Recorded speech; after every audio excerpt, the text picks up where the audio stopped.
Hola, somos del grupo de Contabilidad y Gestión Básica. Nuestro grupo está integrado por John Perea, Julián Valencia y Luz Elena Restrepo. Les vamos a hablar de la sección 2, conceptos y principios generales.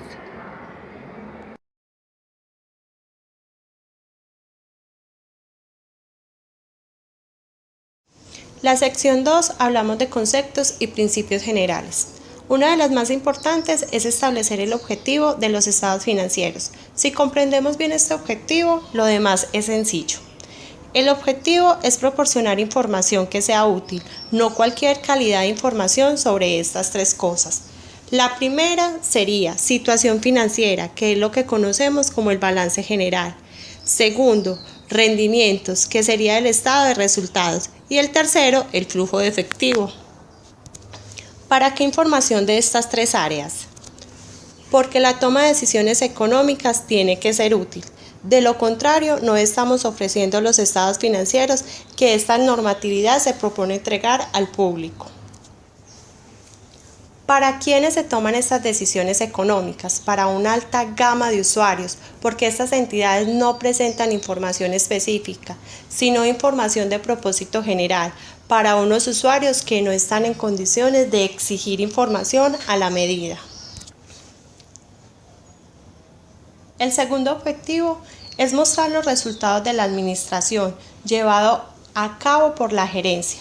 Cómo están utilizando ellos los recursos que están en efectivo, de acuerdo con los planes que tengan los propietarios. Seguimos entonces con las características de la información financiera. La norma establece 10 características que la información financiera debería tener. Primero, comprensibilidad. Segundo, relevancia. Tercero, materialidad. Cuarto, fiabilidad. Quinto, esencia sobre la forma. Sexto, prudencia. Séptimo, integridad. Octavo, comparabilidad. Noveno, oportunidad. Y décimo, equilibrio costo-beneficio.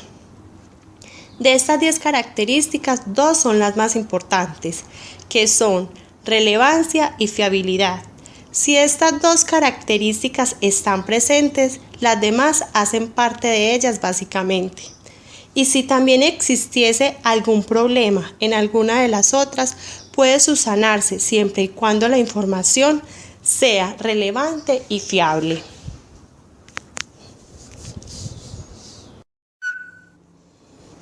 Ahora explicaremos cada una de las características. Comprensibilidad.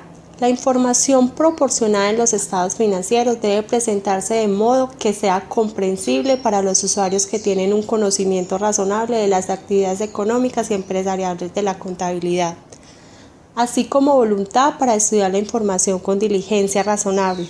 Sin embargo, la necesidad de comprensibilidad no permite omitir información relevante por el menor hecho de que ésta pueda ser demasiado difícil de comprender para los determinados usuarios.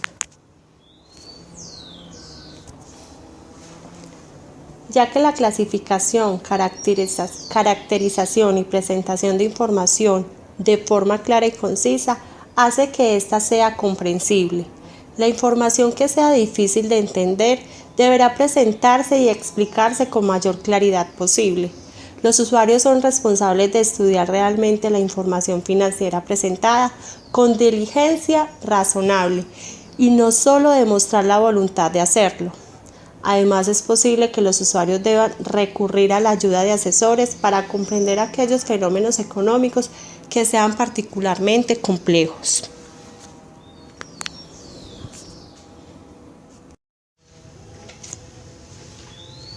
Materialidad. La información es material y por ello es relevante. Si su omisión o presentación errónea puede influir en las decisiones económicas que los usuarios tomen a partir de los estados financieros.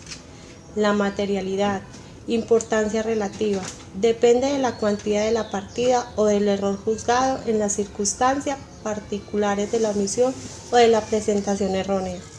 Sin embargo, no es adecuado cometer o dejar sin corregir desviaciones no significativas de las NIF para las pymes, con el fin de conseguir una presentación particular de la situación financiera, del rendimiento financiero o de los flujos de efectivo de una entidad.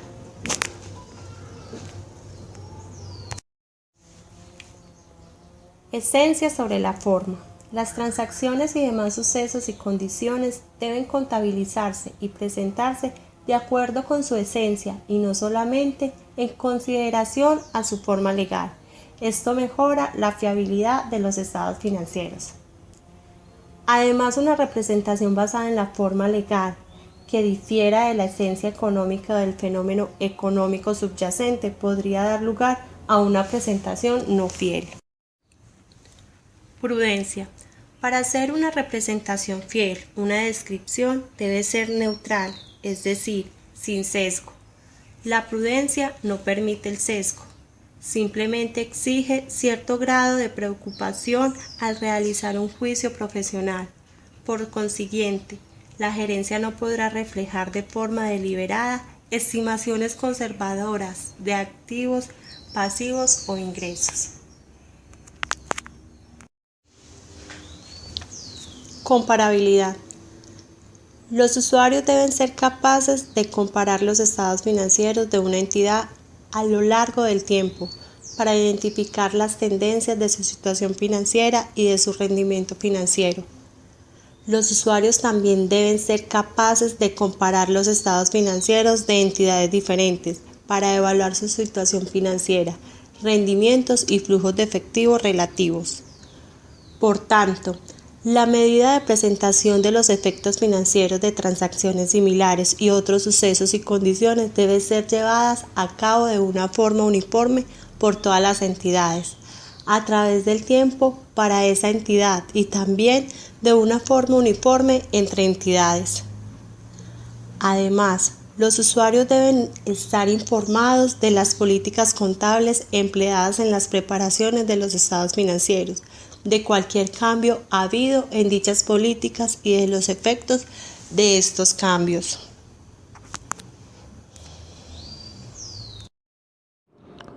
Los elementos de los estados financieros de las NI se dividen en situación financiera y resultado.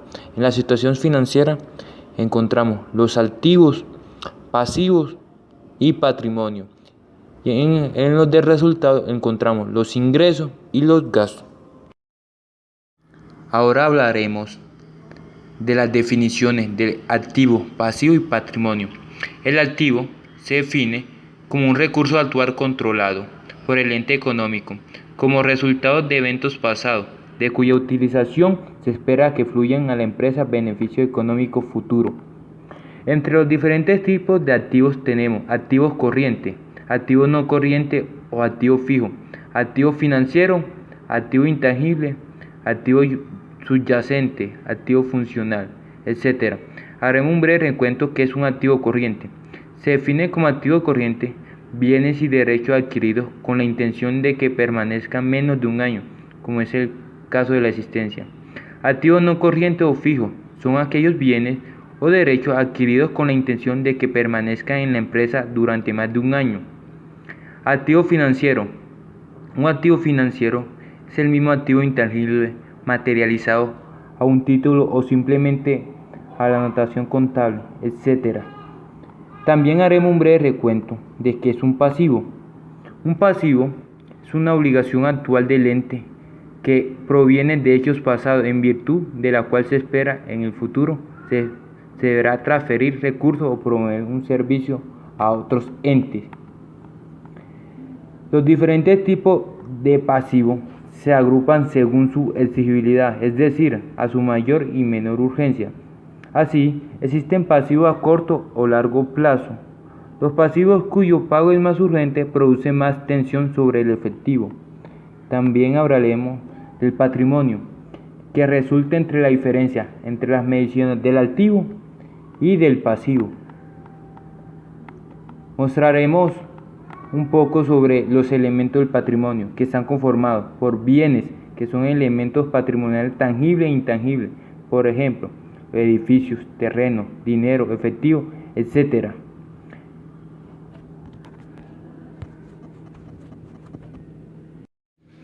Ahora hablaremos de los ingresos y los gastos. Los ingresos representan flujos de entradas de recursos en forma de incremento del activo o disminución del pasivo o una combinación de ambos, que generan incremento en el patrimonio, devengados por la venta de bienes, por la prestación de servicio o por la ejecución de otra actividad realizada durante un periodo determinado. Entre ejemplos de ingreso podemos encontrar que se presentan aquel derivado de la venta del producto, rendimientos complementarios o el anterior dentro del proceso comercial, la producción que realiza la entidad para sí misma o la desdotación de la producción estimada en el exceso o la aplicación a su finalidad de aquella que en su momento fue dotada. El gasto representa un flujo de salida de recursos en forma de disminución del activo o incremento del pasivo, que generan disminuciones del patrimonio incurrido en las actividades de administración, comercialización o investigación y financiación. Por otro lado, vemos un ejemplo muy resaltable sobre qué es un gasto, que son aquellos que se derivan de la adquisición de mercadería, la contratación de servicios prestados por terceros, la dotación a las amortizaciones del inmovilizado y la dotación a las provisiones para la depreciación de activos y para cubrir otro posible riesgo, como la insolvencia o incobrabilidad de créditos comerciales y no comerciales.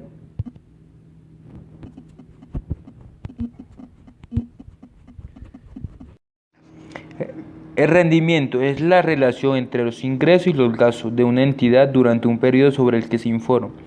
Esta NI permite a las entidades presentar el rendimiento en un único estado financiero, un estado de resultado integral o en dos estados financieros, un estado de resultado y un estado de resultado integral.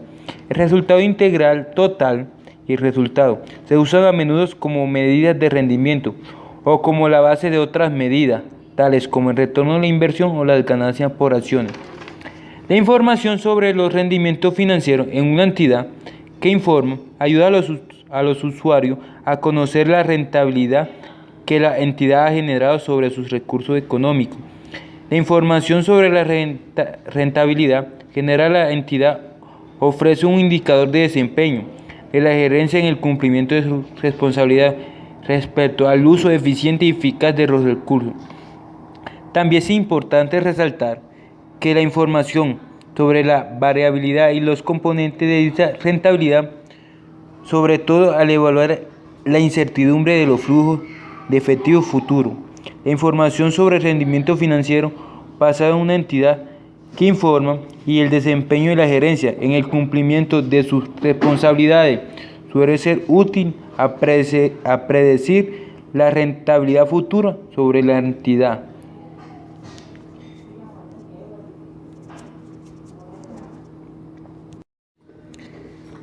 El reconocimiento es el proceso de incorporación en los estados financieros de una partida que cumple la definición de un activo, de un pasivo, de un ingreso o de un gasto y que satisface los siguientes criterios.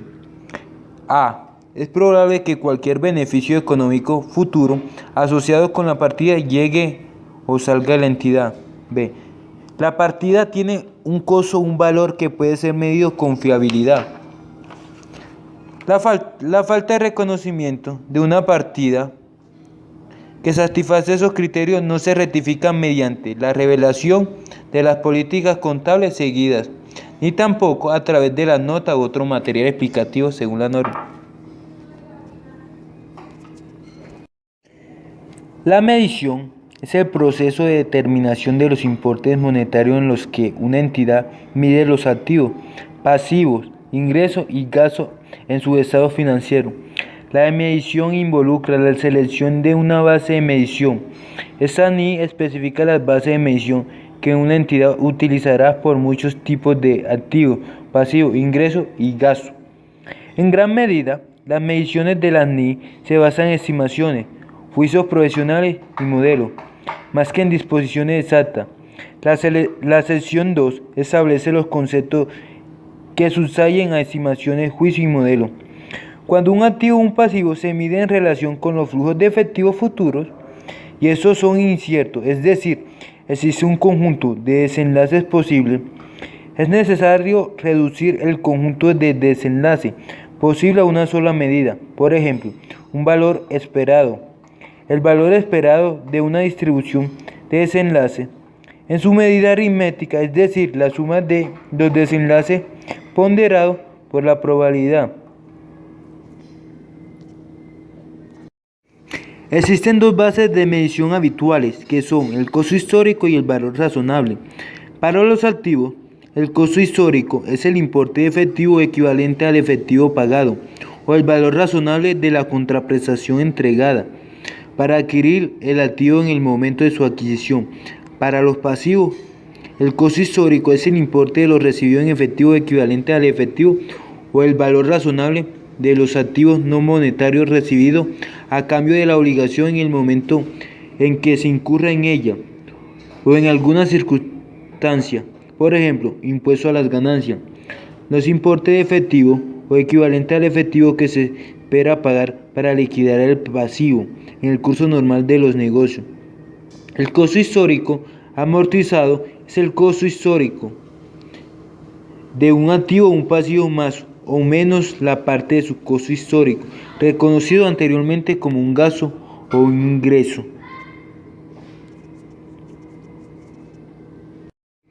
El valor razonable es el importe por el cual pueden ser intercambiado un activo o cancelado un pasivo entre un comprador y un vendedor interesado y debidamente informado que realizan una transacción en condición de independencia mutua.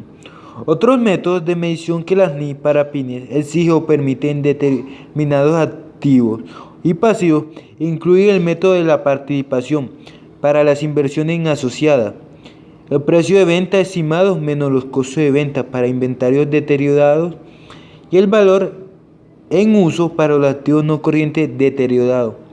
Algunas veces los activos y los pasivos individuales se miden usando una combinación de métodos de medición. Por ejemplo, cuando el riesgo de precios de materia prima mantenida está cubierto, el cambio en el valor razonable de la materia prima mantenida en relación con el riesgo de precio de la materia prima se ajusta al importe en los libros de esta.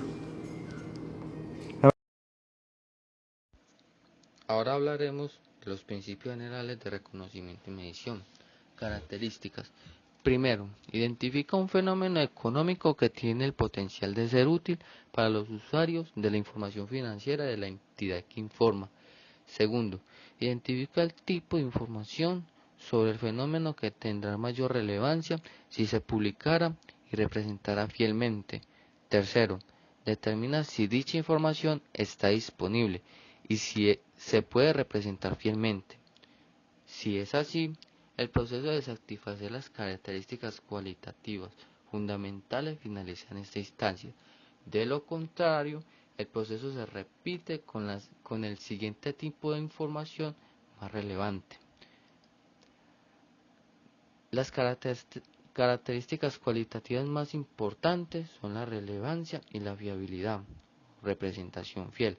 Las demás características son menos importantes, pero siguen siendo altamente recomendables para el proceso de medición y reconocimiento de la información. Base contable de acumulación de Vengo. Los pilares de la información financiera son los activos y pasivos. Todos los demás elementos, patrimonios, ingresos y gastos se definen en relación a ellos. La base contable de acumulación o devengo describe los efectos de las transacciones y demás sucesos y circunstancias en activos y en los pasivos. Sin la base contable de acumulación o devengo, la gerencia tendría amplia discreción para determinar las ganancias de un periodo. Por ejemplo, en periodos de rentabilidad inusualmente alta, la gerencia podría verse tentada a alisar las ganancias creando una provisión por tareas de mantenimiento, para lo cual no existe una obligación presente a la fecha de los estados financieros, y viceversa. En periodos de rentabilidad inusualmente baja, la gerencia podría verse tentada a aumentar las ganancias de forma ficticia, revirtiendo parte de la provisión. Esto no lo admite la NIF. El reconocimiento en los estados financieros. Empecemos por los activos. El activo tiene que ser probable, que se obtendrán beneficios en el futuro, que su valor pueda ser medido fielmente, al igual que tenga un costo. Un activo no se reconocerá en el estado financiero cuando no se considere probable que del desembolso correspondiente se vayan a obtener beneficios económicos en un futuro, más allá del que se esté informando. En lugar de ello, una transacción dará lugar al reconocimiento de un gasto en el estado de resultados integral o estado de resultados si se presentara. Ahora bien, los pasivos. La entidad tiene una obligación final en el periodo sobre el cual se está informando. Es probable que se requiera a la entidad en liquidación la transferencia de recursos que incorporen beneficios económicos. El importe de la liquidación puede medirse de forma. Ahora hablaremos de los ingresos y gastos. Ingresos. Proceden directamente del reconocimiento y medición de los activos y pasivos.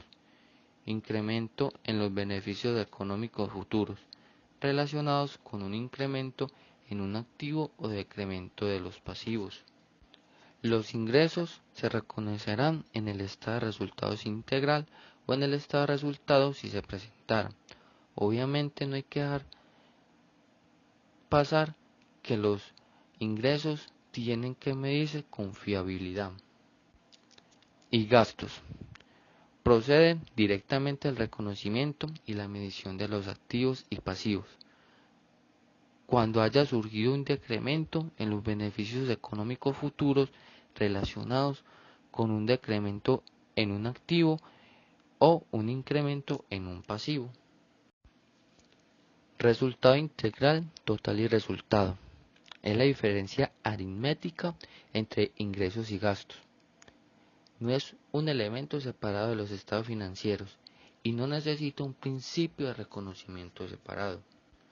Ahora bien, esta NIF no permite el reconocimiento de partidas en el estado de situación financiera que no cumplan la definición de activos o de pasivos, independientemente de si proceden de la aplicación de la noción comúnmente referida como proceso de correlación para medir el resultado. Medición en el reconocimiento inicial. El reconocimiento inicial, una entidad medirá los activos y pasivos al costo histórico, o al menos de que se requiera otra base, se utilizará otra como el valor razonable. Seguiremos hablando de la medición posterior. Activos y pasivos financieros se medirán al costo amortizado menos el deterioro del valor, excepto para las inversiones preferentes y acciones ordinarias, ambas sin opción de venta. Generalmente se medirán todos los demás activos y pasivos financieros al valor razonable, con cambios en el valor razonable reconocidos en resultados. Otra base que se puede utilizar es el costo o el costo amortizado. Ahora bien, los activos no financieros, reconocidos inicialmente al costo histórico, se medirán posteriormente sobre otra base de medición, tales como el importe menor entre el costo depreciado y el importe recuperable, importe menor entre el costo y el precio de venta, menos los costos de terminación y venta. Y por último, vemos los pasivos distintos de los financieros. Estos pasivos se medirán por la mejor estimación del importe que se requerirá para liquidar la obligación a la fecha sobre la cual se está informando. Y por último, hablaremos de la compensación. Una entidad compensará activos y pasivos o ingresos y gastos a menos que se requiera o permita. Correcciones de valor por obsolescencia en inventarios y correcciones por cuentas por cobrar incobrables no constituyen compensaciones, según esta NIF.